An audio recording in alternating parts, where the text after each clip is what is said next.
all of us have been taught that we can't be selfish, that our family comes first, our kids come first, and that we come last. And that's when we start to lose hope because, I mean, I used to run track when I was in high school and college. I've never finished last in a race. I don't know what that would feel like. You know, finish first, second, third. I've never finished last in any race.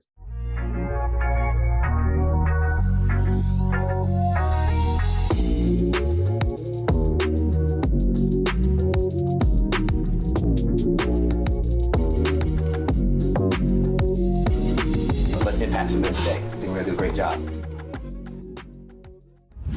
What's going on, guys? Welcome to the Modern Man Podcast, where we connect men in pursuit of their potential. Join us as we embrace discomfort, cultivate community, and put wind in each other's sails. And if you're ready to take your professional and your personal growth to the next level, be sure to like, share, and subscribe to the podcast. Also, don't forget to check out the Noble Knights Men's Group, where you'll find the support, accountability, and mentorship you need to achieve your goals. Join us and become a part of a community of like-minded men on a mission to elevate their capacity for life. I'm excited to get some wind in our sails today from entrepreneur, speaker, executive coach, fighting solves everything, Joe Buckner out of Fort Collins, Colorado. What's up, brother? I'm doing well. Thank you for having me. I'm glad we got to connect again. Yeah, no, my pleasure. pleasure. To be here. Yeah. I've loved the stuff I've seen on social media, man, and has been keeping up with you from a distance, but glad to hop on the call. And you were on the podcast back when I had the No Rain, No Rainbows podcast, this being the Modern Man Podcast, a different audience, kind of a different message, but still it rings true to the fact of us bettering ourselves each and every single day. Before we jump into our topic and our conversation, I want to give an opportunity for you to get acquainted with the audience one-on-one. Let me step out of the way. I don't want to mess up any intros, but tell them who you are, what you do, and kind of what's going on currently in your life, man. Joe Buckner. I'm from Fort Collins, Colorado. I do a lot. The biggest thing that I do is I help people remember that they're worth fighting for. The way that I do that is through a combination of boxing, fitness, and executive coaching. Mm-hmm. And I do that either in person, online, or at my gym, which is called Beautifully Savage Boxing in Fort Collins, Colorado. I was a person who was once homeless, but I was never hopeless. I was a dope dealer. Then I became a hope dealer. And I was an ex-con that's now turned into an icon. And I get to have cool conversations like this with people like you. That's fantastic, man. I love it. I love it. And there's so much to unpack what you just said, but I want to start with, and I love the approach of fighting solves everything. You mentioned you started off with you're worth fighting for. What does that mean, man? And because I love that you identify there's a fighter in us, but so many of us silence that fighter. We ignore that fighter and we kind of shove it under the rug. But enlighten us, man. Where is that fighter and what can it do for us? Yeah, to speak to what you first said about we forget that we're fighters. We don't know that we're fighters because from the time you're a young age, you're told the opposite. Fighting doesn't solve anything. Fighting doesn't solve anything. Mm-hmm. And in some regards, some people, they could be right. If they're talking about the physical sense of just tussling for the sake of tussling, it probably doesn't solve anything. But every one of us is absolutely worth fighting for. Because even though people may not be boxers, boxing is my spoonful of sugar to help the medicine go down. Every one of us is a fighter. And every one of us is going to have a moment in time when life takes a shot at you, a big shot, and it knocks you on your butt. And that's when you're going to have to decide who you are. Like I said in my film, I don't trust anyone who's never been punched in the face. Because when you get punched in the face, you learn something about yourself. Are you the kind of person that's going to cut and run, or are you going to stand up and fight? I'm the kind of person that fights. And so what I do is I hold up a mirror to people and I remind them that they're also worth fighting for, because I think one of the biggest things that affects us as a society, what keeps people from going after things and becoming who they were destined to be, is they don't have hope that they can. Fighters always understand that they have a puncher's chance. Like Francis Ngannou this weekend, fighting the heavyweight champion of the world. One punch, put him on the floor. You always got a puncher's chance. You just got to land the right punch. That kind of reminds me of, they say you only fail when you quit. And as long as you're still in the fight, you have that fighter's chance. Some call it the Brady effect, right? You still, there's still time on the clock. Yeah. Don't give up. I'm from Colorado, so we call it the John Elway effect, but yes. There you go. I'm not mad at it. I'm not mad at it. But that's the thing is that hope piece, man, because Yeah. I feel like it might be stomped out at a young age for a Hmm. lot of guys. I think it slowly fizzles out for a lot of men. And I've been talking about this theme for a while because I've identified that for men, we'll go to school, we'll get good grades, we'll kind of stay on the straight and narrow. But what do you say to the dude who did everything right, got the good grades, he's got the house, the white picket fence, the wife, 2 kids, nice car, driveway, wakes up every morning like, bro, I still feel unfulfilled. I'm still like, Hmm. this ain't it. This ain't it. And they've Yeah. lost that hope. What do you say to Yeah. them? Those are the guys I work with. And I tell them straight up, oh, that's because you keep putting yourself last. Because being selfish is the most selfless thing that a man can do, in my opinion. Now, to unpack that, I'm not talking about spending your mortgage money on a new watch and now your family doesn't have a place to live. I mean, prioritizing your health, making sure that you are capable for your family, making sure that you're physically, mentally, and spiritually strong to be a leader for your family, taking care of your finances, right? That's a priority, right? Prioritizing myself means I take care of my finances. I actually cannot go to the Lauryn Hill concert this week. I can't, I love you, my 11-year-old. I can't take you to see Taylor Swift. That would be irresponsible, right? It means taking care of your family in terms of like leading from a position of love, but also not being afraid to be assertive and put your foot down when you need to. So all of us have been taught that we can't be selfish, that our family comes first, our kids come first, and that we come last. And that's when we start to lose hope because I mean, I used to run track when I was in high school and college. I've never finished last in a race. I don't know what that would feel like. Finish first, second, third. I've never finished last in any race. But we used to call that butter, right?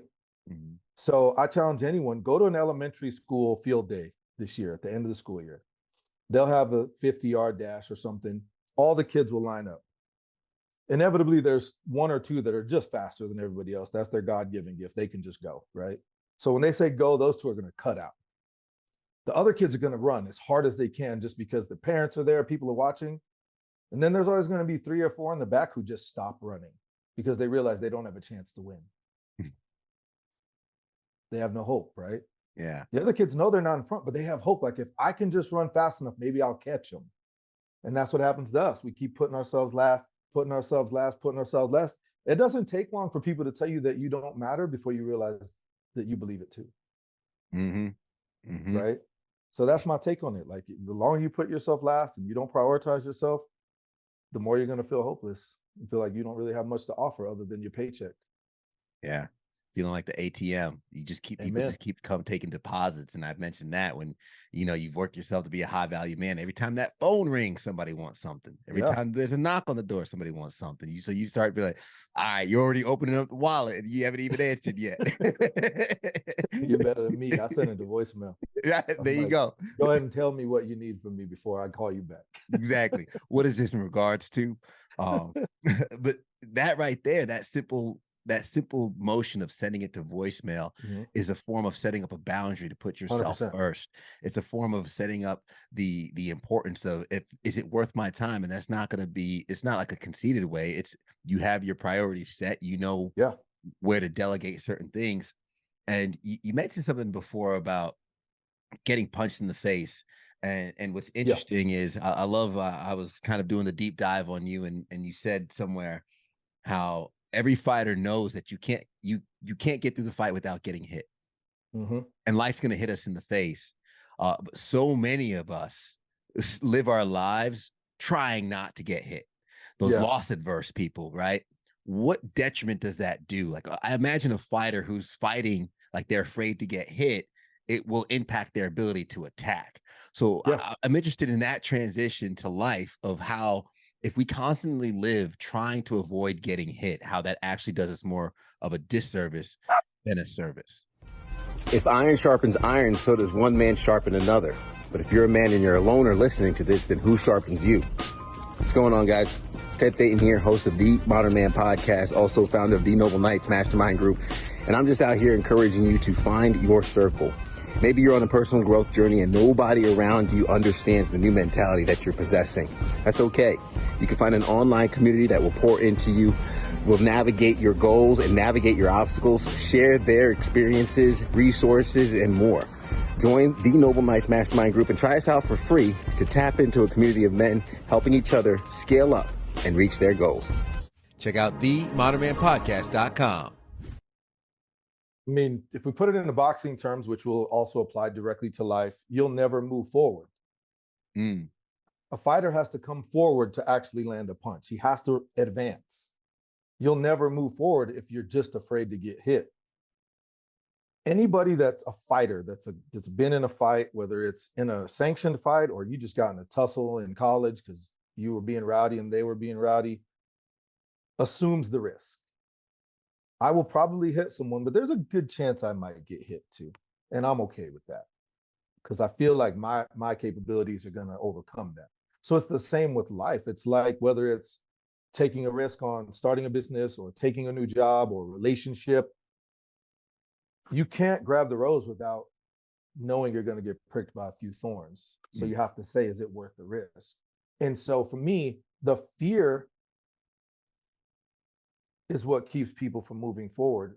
And that's not necessarily one of the things I love to say is it's not that people are afraid to fail. They're afraid to fail publicly.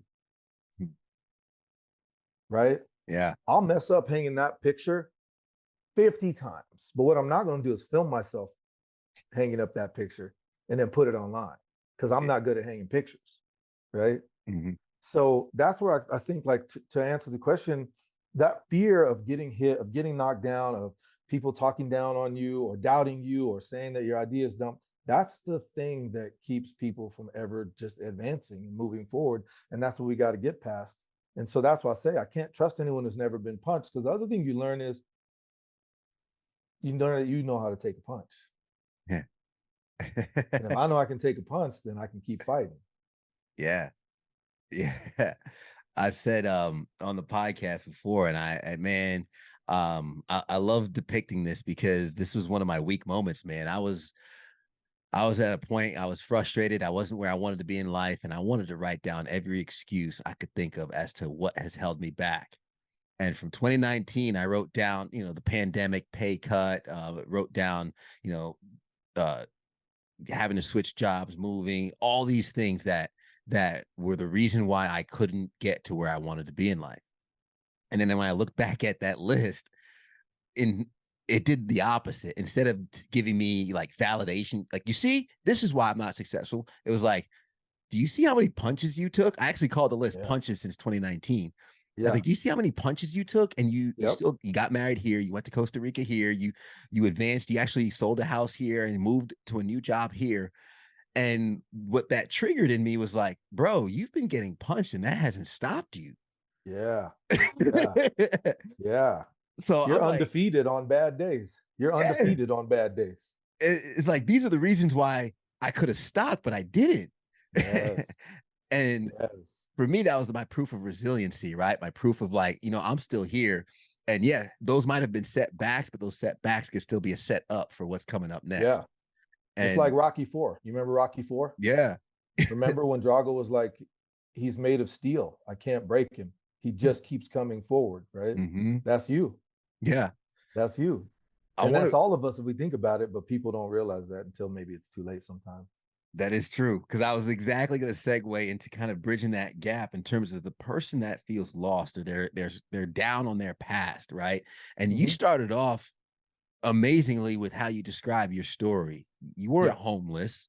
You were dealing dope, but now you're dealing hope, right? It's the reframing of where we've been to where we're going. And I think some men might be listening right now feeling lost in their current position. They might not know how to kind of turn this boat around, or maybe it's the end of the second round and it's looking like they're about to lose this fight and they don't know if they have what it takes to keep going. How do they navigate their way back? How do they find their direction? How do they get back on that path for prosperity and refine that hope? I think that if we can stay on the boxing analogies, because I think it's fun. I like it. One of the things that we teach people too at the gym is that boxing / fighting It's not just about hitting, it's about not getting hit. And so sometimes the best defense is to just move your feet 2 steps backwards so you're out of range of the blows that are coming. Right? Or it's to clinch and grab the other person. Because when you clinch in a fight, the referee stops the fight and you get to start over. Right? So the way that I put it to what you're asking is, sometimes it's important to just look at where the blows are coming from and remove yourself from that situation for a minute. Because a lot of us are like so stubborn, like, no, I'm just going to keep banging my head against this wall. I'm going to figure it out. But sometimes you need to take a step back, retreat, and attack from a different direction. Go back to your corner and say, hey, my jab is not working. Hey, no. Sorry, he's biting the electrical cord. My jab's not working. What can we do? Right?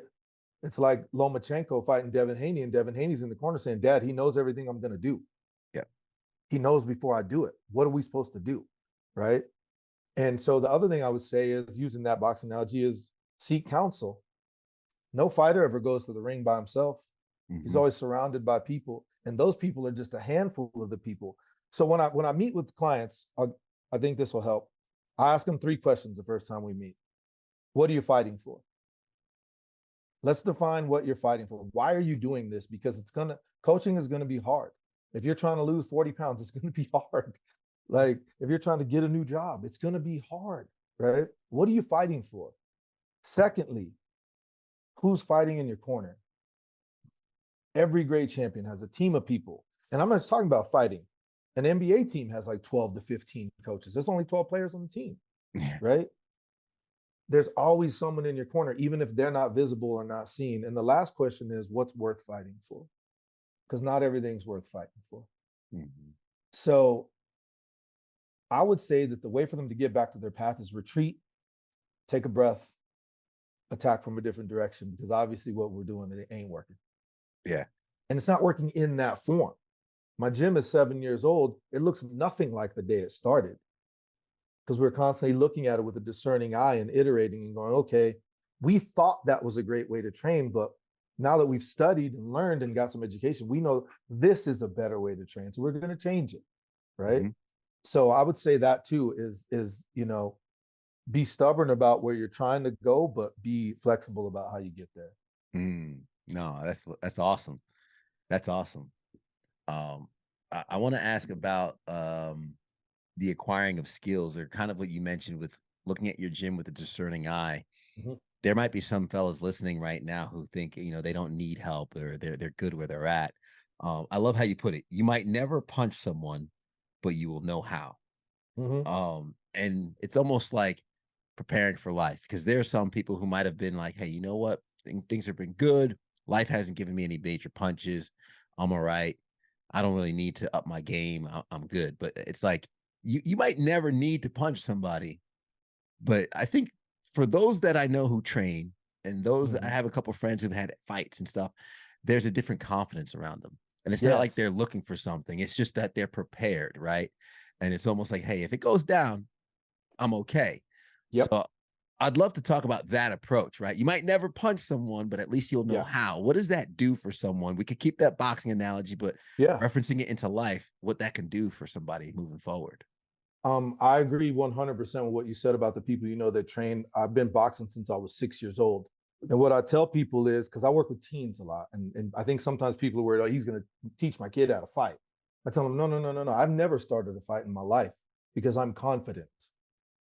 I've talked my way out of more fights than any, even though I can fight, because I'm confident. I don't need to prove anything. Having those skills lets me know that, like you said, hey, if this turns into that, I know I'm okay. I at least know how to defend myself. You might best me, I might best you, but I at least know what to do. And I think that's where the fear comes from a lot of times, is when we don't know what to do. It's like the first time someone's driving and they press their brakes. I live in Colorado, and they start sliding, and there's a stop sign coming up. They don't know, oh, you need to pump the brakes. Don't just slam on them, right? So they panic, and sometimes they crash, right? So acquiring skills, whether it's boxing, whether it's our work, our relationship, all it does is make us prepared. So then when the bad stuff, I don't like to categorize things like that, but when the tough stuff happens, we're ready. Have you ever heard the story of when Michael Phelps swam that race with the water in his goggles? No. So China, Michael Phelps, he won one heat of one of his races, and he had water in his goggles the whole time. His goggles slipped, and he had water in. From the minute he jumped in the water, right? He couldn't see a thing. He destroys everybody in the race. But afterwards, that's all the announcers could talk about. So when they're interviewing him and his coach, and they said, how did it feel to swim that race with water in your goggles?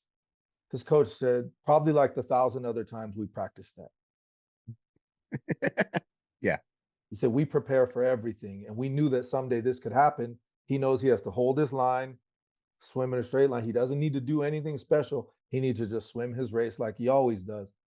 But because he had prepared for that, he didn't panic. A lot of people would have panicked. They might even stop swimming, but not Michael Phelps, right? That's how you win so many gold medals, because you prepare for everything.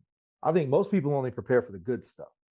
When I get this job, I'm going to buy this car and we're going to take this vacation. And but they don't prepare for I got the job, but then they had to lay me off 6 months later.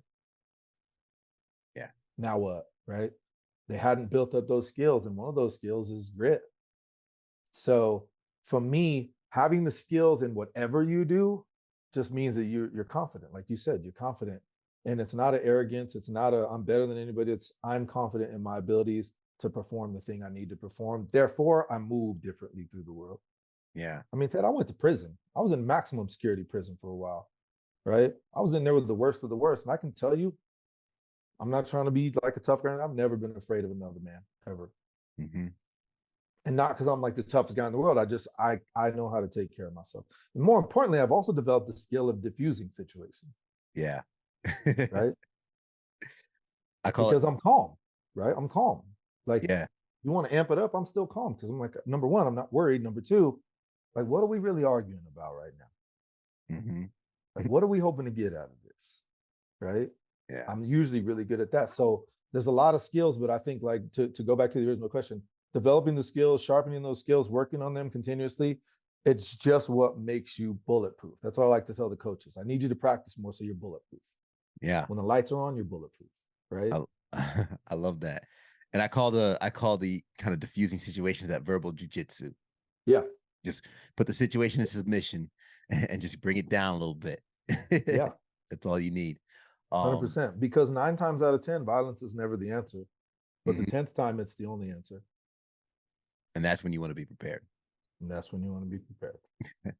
That's why I say stay dangerous, man. Stay dangerous. I love it. And what you mentioned about doing something so many times, that's in my career, in my job, and someone listening, something that they do every day. Imagine how many things go wrong while you're doing it, right? Like, I work in a job where I tell people, reading prompter, reading a pre-written script, after you do it for a while, is not that hard. But the challenge comes into play when tech issues come in, and we work in an industry with cascading technology. So one thing goes out, 20 things go out. Right. But to handle that, like, on a given week, we probably have 5-6 things that go wrong tech wise. Yeah. The people at home have no idea, because when it goes wrong, we've done this so many times. We're seasoned veterans. No worries. Oh, no graphics, I got this. Prompters down, I got this. But navigating in that scenario, when things go wrong, when chaos comes into play, being calm is what gets you from one end to the other and gets you through that whole process. Absolutely. Absolutely. Yeah. I want to touch on a series that I love on TikTok and Instagram, and here's some shit your dad should have taught you. Yeah. How'd that come about, man? And I love it. Lessons from a fatherless father, right? The way it came about, honestly, was, so you and I have the Roan affiliation, and Roan had asked me to write a piece for Father's Day back in, I want to say 2020. And I'd had all these, like, I used to write this thing on Facebook called How to Be a Man in 2009. And I just saved it all because I was like, man, this is some good stuff. I don't know, if it'll ever have any merit, but it's pretty good stuff. Yeah. And so one day I made the video and I was like, here's some shit your dad should have taught you. And it didn't do nothing. It didn't do nothing. Because the intention was wrong, right? I was like, oh, this is going to be popular. So then when Roan came to me, I said, well, I have all this stuff already, and I've never really shown it to the world. So I wrote an open letter to my son. And the letter was, here's 15 things I'd wished I'd had a dad to teach me. And so I put all those things in there. But inspiration is everywhere. So one day I was looking at the list and I was like, the person we're most uniquely qualified to serve is the person we once were. And I was once a young boy with no dad, trying to figure his way through the world, you know, how to tie a tie, how to be a man, how to treat people. I could have used some guidance from anybody, but I had no one. So maybe I'll just start sharing and hopefully this will resonate with someone. So I just started at the top of the list, but then I started getting more creative. Well, I can talk about relationships. I can talk about fitness. I can talk about mowing the grass. Like, okay, here's some shit your dad should have taught you. Those are far and away the most popular videos. I mean, like in a week, 4 of them went viral, which was crazy. Wow. But probably 8 or 9 of them have gone over 1 million views. And I would like to acknowledge they also are good for gaining popularity, but maybe not the best videos for building a business online. Yeah. So I still pop them off because they're shareable content that will hopefully bring back people to some of my other content that might help them see me as a business person and not just a guy giving advice on TikTok. Yeah. No, I hear that 100%. Yeah, that's how it came about. It was an accident. I love it. What are some of the, I guess, some of the most requested or some of the most meaningful lessons that stick out to you of the few you could pick from?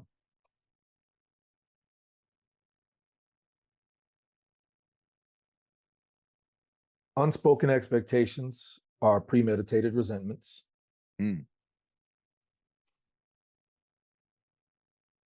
Some people are investments and some are liabilities. And you have to understand the difference. I just filmed that one this morning because that's why it's called paying attention, because attention is currency. Right? Yeah. So the biggest one from the whole series, though, was literally one that said, if it takes less than 5 minutes to do it now. It's simple, it's to the point, but it's true. If it takes less than 5 minutes, just do it now. Like, don't wait, just do it now. Why are we waiting?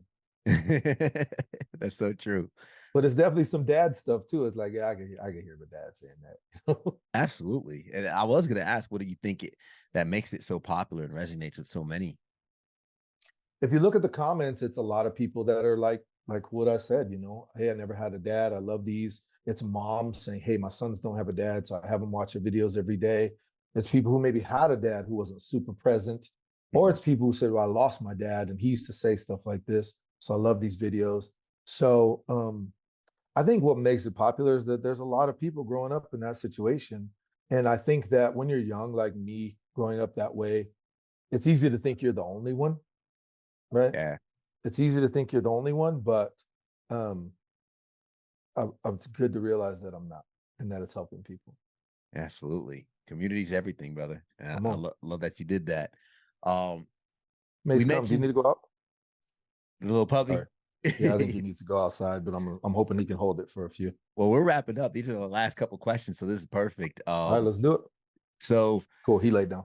Nice. We mentioned plans, that hope that keeps people in the fight. What are the hopes you're working on now? Oh, look at the puppy. For anybody watching YouTube, go ahead and get a like just for the puppy.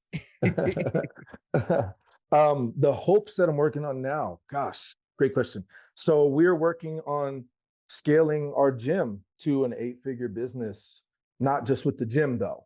So we are starting the process of franchising. We have a few interested parties already. So looking to grow the brand that way. And then we are in the process of talking with investors about backing our VR workout. So I created a 6-week boxing fitness workout that will live in the metaverse.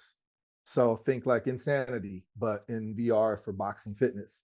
Let's go. That's like the biggest thing that I'm working on that I'm so excited about. And then just helping as many people as possible. I have a goal to help 1,000 men in the next year through whatever means that I can, whether it's boxing, whether it's executive coaching, whether it's just making videos, just making an impact. Yeah. And teaching this guy how not to go to the bathroom on the floor. Yeah, I love it. I love it. And I just got miss you. a vision of you yelling at me in virtual reality while I'm boxing. Oh, And I just it's got gonna be chills. amazing. Like the guys have already like kind of like started building out the platform, like the framework for it. And so it'll be like a 6-week workout. But like let's say you hit the combination perfect, boom, boom, boom, you'll get a power up. And that power up is worth points for in-game purchases. Like, apparel is a big part of my gym. I think we do apparel better than any gym that's not backed by Exponential Fitness. And so you'll be able to make those purchases in app for like, oh, I want the new Beautifully Savage shirt for my avatar or hat or leggings. We'll have a mitt work add-on. We'll have a kickboxing add-on. We'll have a yoga add-on. So all those are the baby steps. But yeah, the big thing is that right now, that's where a lot of time, energy, and attention is going, is meeting with investors and saying, hey, here's how much money we need Yeah. to do this thing, because it's the next thing. Yeah. Hey, that's the hope that keeps us moving forward. Joe, how can folks follow you, keep up with you, reach out to some of your services? I know you offer executive coaching, speaking, Yeah, and all that. I'd love for our audience to have an opportunity to connect. absolutely. Thank you. My website is mrmrjoebuckner.com. You can follow me on TikTok at Joe Buckner and Instagram at Mr. Mr. Joe Buckner. Those are the best ways to tap in with me. I'm pretty active. I respond to DMs myself, not quite to the point where I can, have somebody else doing it for me. So, yeah, and I just love connecting with people, and I love the opportunity to be here and have this conversation. I know you need to go outside. He's acting a fool right now. Oh yeah. Well, we'll wrap up with the last question, which is usually the heaviest one. I save it for last. Let's What go. is something that you've seen or something that's happened to you that shapes the way you view the world as a man?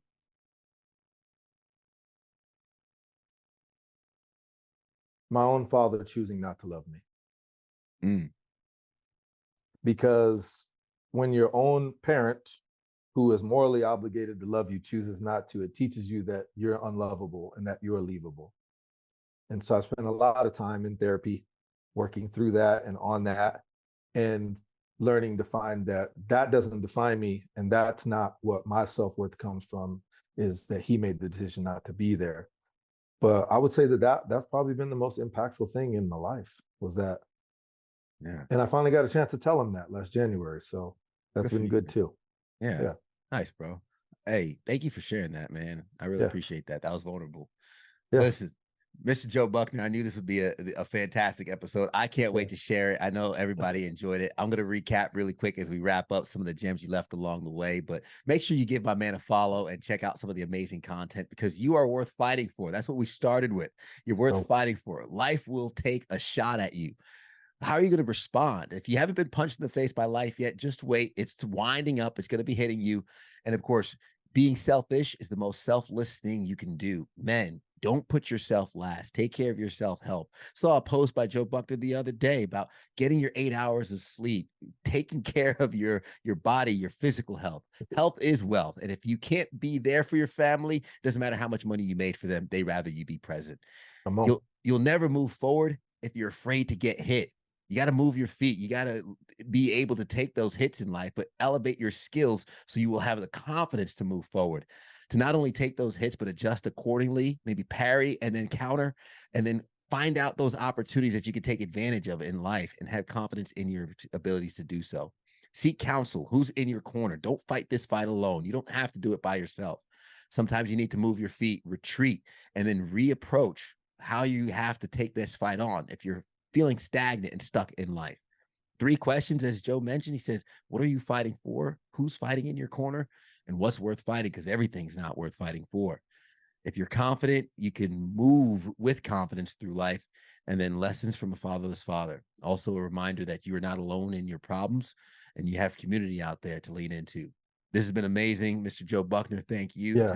Thank you so much for having me again, man. I appreciate you. Love everything that you do. And looking forward to sharing this out as well. Absolutely, brother. And to the audience, we got to keep on linking up. Hit that like button, hit that subscribe button. Of course, leave us a rating to let us know how we're doing. Share this with somebody else you know is going to get value from it. Joe's got to walk his dog, and I got to go catch you guys later. So, as we say, everybody wants the sunshine, but they don't want the rain. But you can't get the pleasure without personal pain. Let's grow.